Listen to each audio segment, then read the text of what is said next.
Morning everybody, Curran Murphy here from Custom Audio Mutation. So this heavy metal rock and roll legend appeared on my porch this morning. Proper social distancing. So I'm going to shift gears from working on the cam bass prototype. I'm going to have to clean my bench, and we're going to dive in and find out everything that this 800 needs. Customer called me this morning and says that he's kind of looked inside it and there's some hackery going on.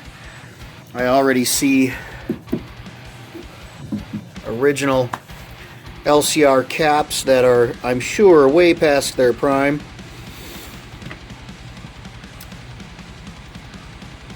An effects loop. We'll see what's going on with that. I'm confident nothing good is going on with that. And we'll give this thing a full once over and see how she does. I'm going to do a playthrough on it and see how it actually sounds right out of the gate. So we'll see.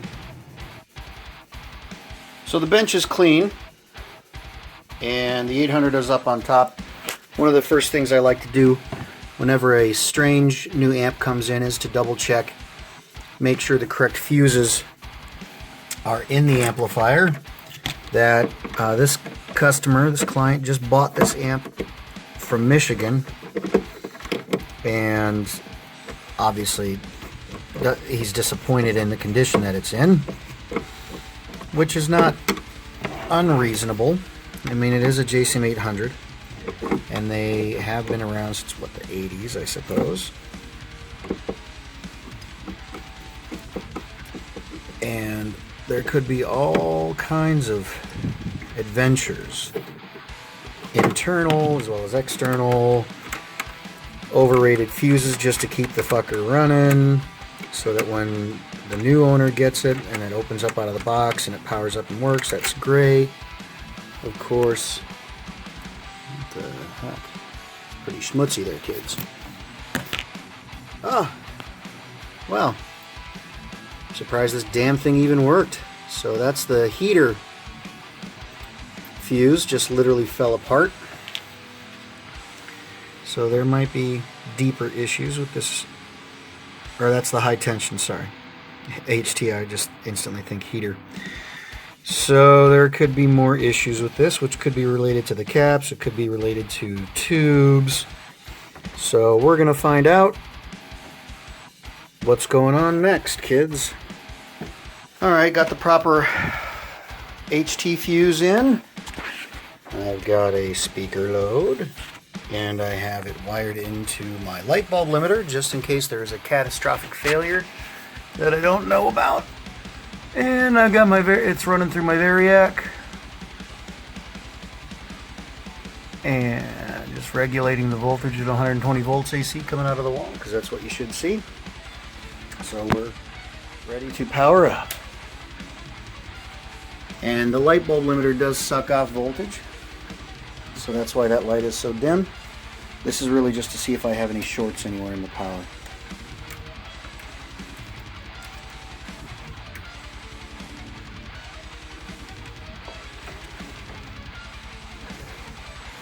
Okay, I got heat. 12AX7s are all lighting up gently. The bulb is still looking good. Right out of the gate,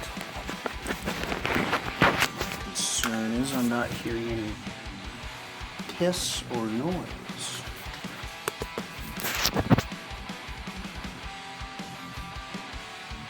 At all. Grab the power cord.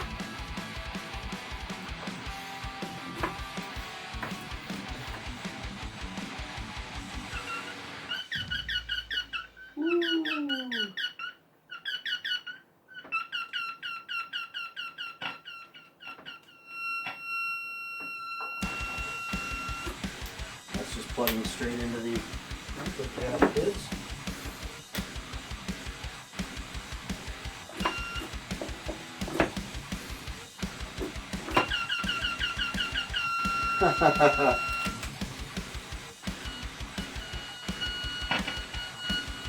So we have an obvious output problem and an obvious signal issue. Well, for starters, that's where we'll go.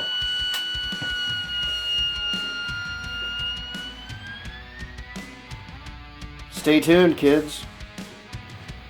Alright. I know, fancy, changing the camera angles. For cinematograph. Aesthetic. Alright. So, we all heard the high-pitched squealing.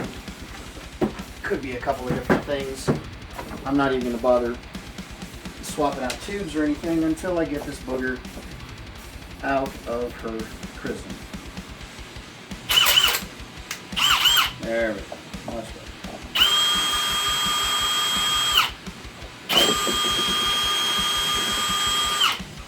We'll also give everybody a peek see, a first look, if you will, at what the hell might be going on in here. Client said he already lifted it out once and looked at it, and there's a whole bunch of stacked resistors and tack solder stuff going on. And we're going to find out.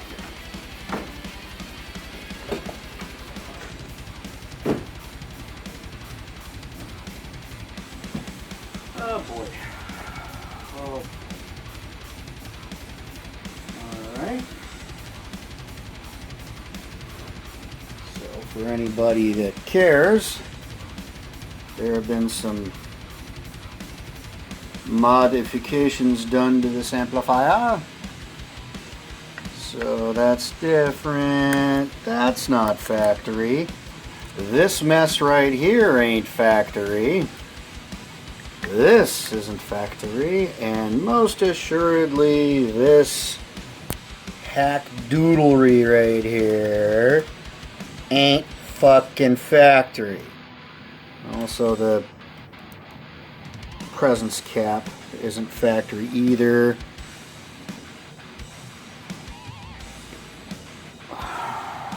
This thing here isn't.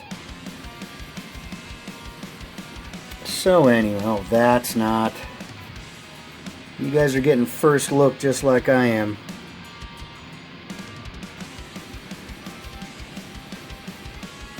Well,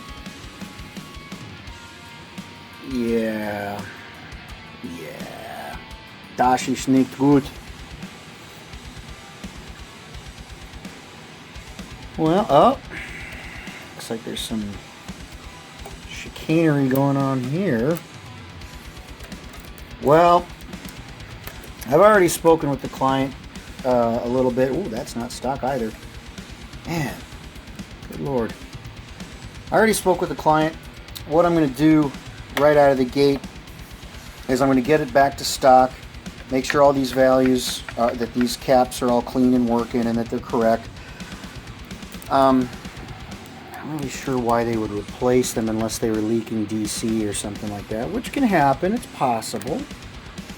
But I'm also going to go through, I'm going to clean all the pots, get it back to stock, and then talk to the client. He said something about wanting to do a couple of mods to fatten it up, maybe take out some of the high-end harsh, and maybe add a little more saturation, a little more gain, which would just be a couple of simple resistors, really.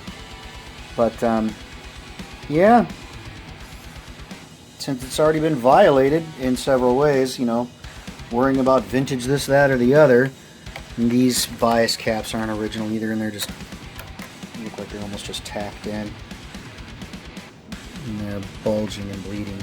So, alright folks, well, that's this part of the adventure.